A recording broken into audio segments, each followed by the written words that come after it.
हाँ जी प्यारे बच्चों, आज ना बेटे हम शुरू करने जा रहे हैं अलजेब्रा। लेक्चर 1 है। इसमें 3 चीज़ें बेटे हमें सीखनी हैं। एक तो क्वाड्रेटिक इक्वेशंस को सॉल्व करना, जो तुमने 9th-10th में सीखा था, उसका जरा सा रिवीजन दूंगा मैं। एक बेटे बाइनोमियल थ्योरम को सॉल्व करना, ये इम्पॉर्टेंट है, इसको मैं और सिखाऊंगा थोड़ा सा यहाँ पर।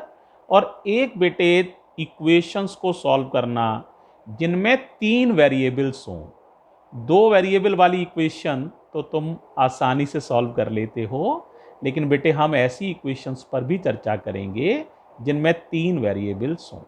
ठीक है, तो एक एक करके जरा इस वीडियो में हम बातों को लेते हैं। देखो, सबसे पहले क्वाड्रेटिक इक्वेशन। बोलो भाई, क्वाड्रेटिक इक्वेशन का फॉर्मेट मालूम है सबको? क्या फॉर्मेट होता है? तो देखो बच्चों, इसका जो फॉर्मेट होता है, इक्वेशन जो होती है, equation of quadratic equation, quadratic, वो होती है, फॉर्मेट समझ लो, A X square plus B X plus C equals to 0। याद आ गया होगा बेटा? इसके कितने आंसर निकलते हैं? 2। 2 क्यों निकलते हैं? क्योंकि x की सबसे बड़ी पावर 2 है। तो इसका मतलब x के जो आंसर निकलेंगे वो 2 वैल्यूज निकलती हैं। जनरली एक वैल्यू को अल्फा कहते हैं, एक को बीटा। इन्हें रूट्स ऑफ द इक्वेशन भी कहते हैं। क्या कहते हैं? Roots of the equation. याद आ गया होगा बेटा? और याद करो जरा, तुम लोगों ने वैसे तो काफ़ी पढ़ा है, लेकिन थोड़ा सा बताओ। श्रीधराचार्य मेथड से अगर इसे सॉल्व करें, श्रीधराचार्य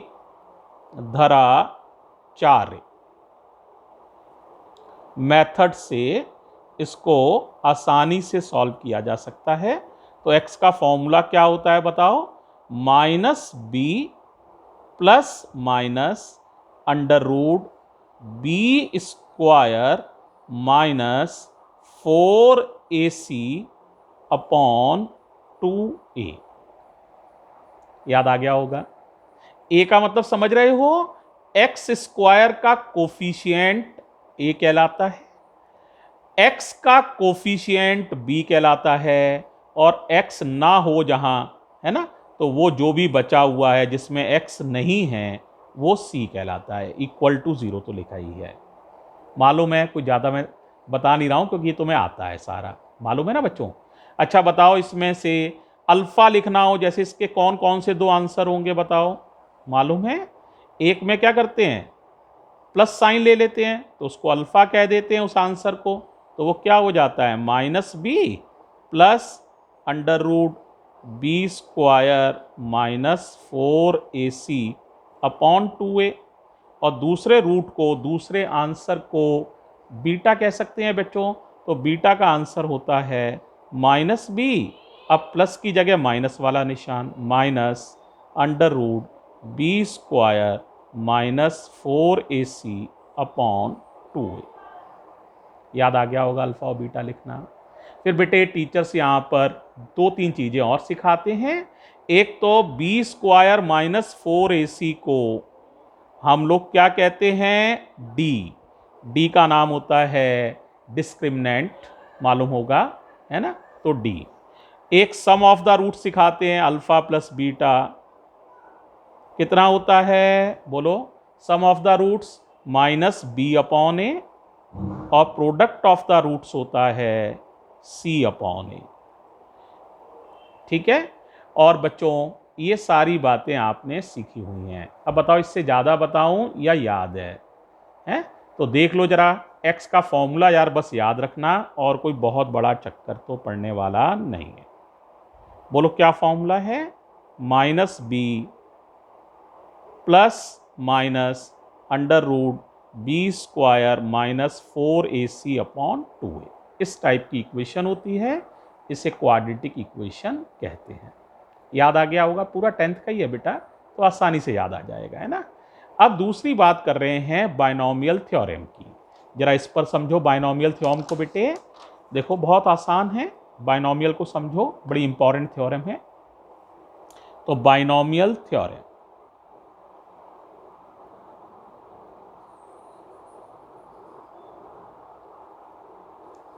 देखो बेटे, अगर 1 प्लस माइनस एक्स की पावर n लिखा हो और इसका आंसर निकालना हो, लेकिन एक शर्त है, एक कंडीशन है। कंडीशन क्या है? x की वैल्यू 1 से बहुत छोटी होनी चाहिए। x इज लेस देन 1, यानी x 1 से बहुत बहुत छोटा है, बहुत छोटा है, बहुत छोटा होना चाहिए x, है ना। तो तरीका क्या होता है? n कोई भी पावर हो सकती है, n ही पावर, इन्फिनिटी वगैरह नहीं, बस बाकी कोई भी पावर ले लो, है ना। यानी फ्रैक्शनल भी हो सकती है पावर, नेगेटिव भी हो सकती है, पॉजिटिव भी हो सकती है, उससे कोई अंतर नहीं है, ठीक है। बस x जो है वो 1 से बहुत छोटा होना चाहिए। n कोई भी पावर हो सकती है, it may be positive, negative और फ्रैक्शनल।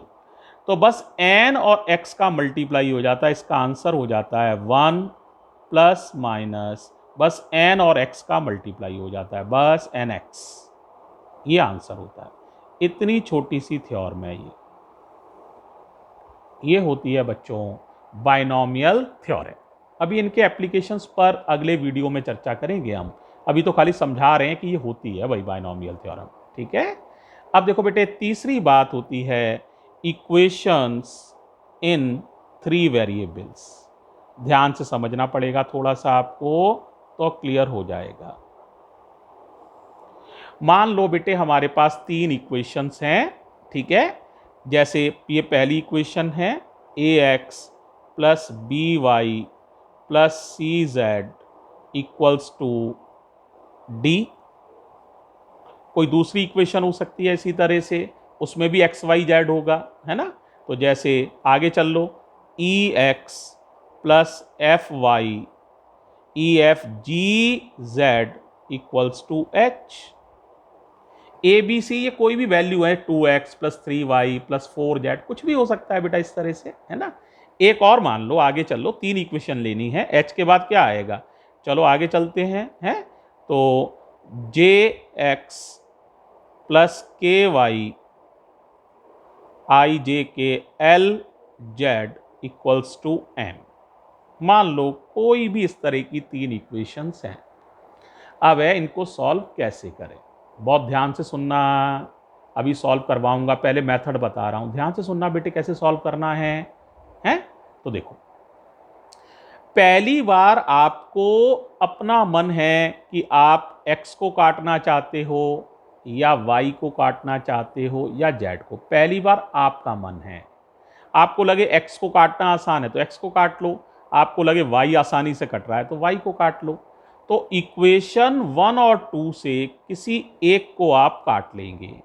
मान लीजिए मैंने x को काटा, किसको काटा? x को कट गया तो x कट जाएगा, तो आंसर में क्या आएगा? yz। तो जो इक्वेशन अब आएगी उसमें y होगा और z होगा और कोई या नंबर होगा, मान लो वो नंबर है m के बाद n, कुछ भी हो सकता है, या कोई कोफिशिएंट भी हो सकते हैं, तो वो कुछ भी हो, ये इक्वेशन 4 बन जाएगी। तो पहले किसको काटा है? x को। अब बेटे यहां कंपलसरी ये है कि इक्वेशन चाहे 1 के साथ 3 ले लो, तुम्हारी इच्छा है, या 2 के साथ 3 ले लो, लेकिन काटना तुम्हें x को ही है। पहली बार तुम्हारी इच्छा थी, चाहे x को काटो, चाहे y को काटो, चाहे z को काटो। मान लो तुमने x काटा, तो अब अगली बार तुम्हारी इच्छा नहीं है। अब आप चाहे इक्वेशन 1 और 3 लो, अच्छी बात, या 2 और 3 लो, लेकिन काटोगे x को ही। किसको काटोगे? x को। मान लो मैंने 2 और 3 ले लिया, 2 और 3 ये वाली ली, और x फिर काट लिया इनमें से, तो एक और इक्वेशन आ जाएगी y और z में। यहां कोफिशिएंट्स होंगे निश्चित रूप से, मैंने लिखे नहीं है ना। आप लिखना चाहे तो लिख सकते हैं, कोई भी कोफिशिएंट n है, n के आगे क्या आता है भाई? ABCDEFGHIJKLMN OP, या P लिख लो, या Q लिख लो, या R लिख लो, या S लिख लो, कोई भी कोफिशिएंट हो सकते हैं, है ना। RST, ये T आ गया मान लो। अब बेटे ये इक्वेशन भी y और z में है, यहां कोई गिनती लिखी हुई है, ये इक्वेशन भी y और z में है, यहां कोई नंबर लिखा हुआ है।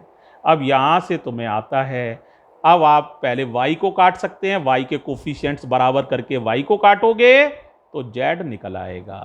तो इन दोनों को सॉल्व करके मान लो हमने y को काट लिया, तो आंसर किसका निकल आएगा? z का।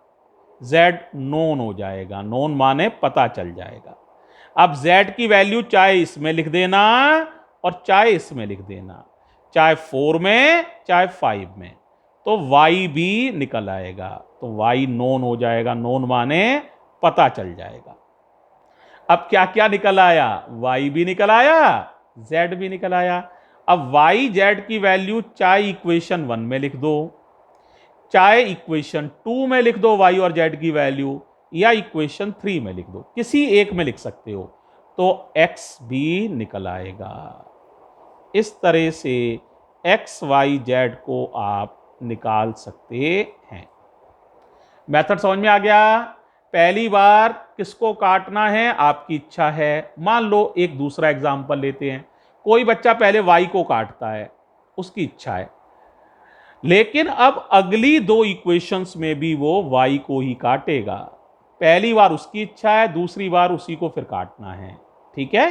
तो पहली बार y काटा तो आंसर x और z में आएगा, दूसरी बार y काटा तो आंसर x और z में आएगा। तो x z को सॉल्व करोगे तो x को काटोगे तो z निकल आएगा, फिर x निकल आएगा, फिर y निकल आएगा। ये प्रोसेस होता है, ठीक है बच्चों। तो मैंने शॉर्ट में आपको क्वाड्रेटिक इक्वेशन के बारे में बताया है, बाइनोमियल के बारे में बताया है, और 3 वेरिएबल की इक्वेशन को सॉल्व करने के प्रोसीजर के बारे में बताया है। अगले वीडियो में इनको सॉल्व करके देखेंगे। थैंक यू बच्चों।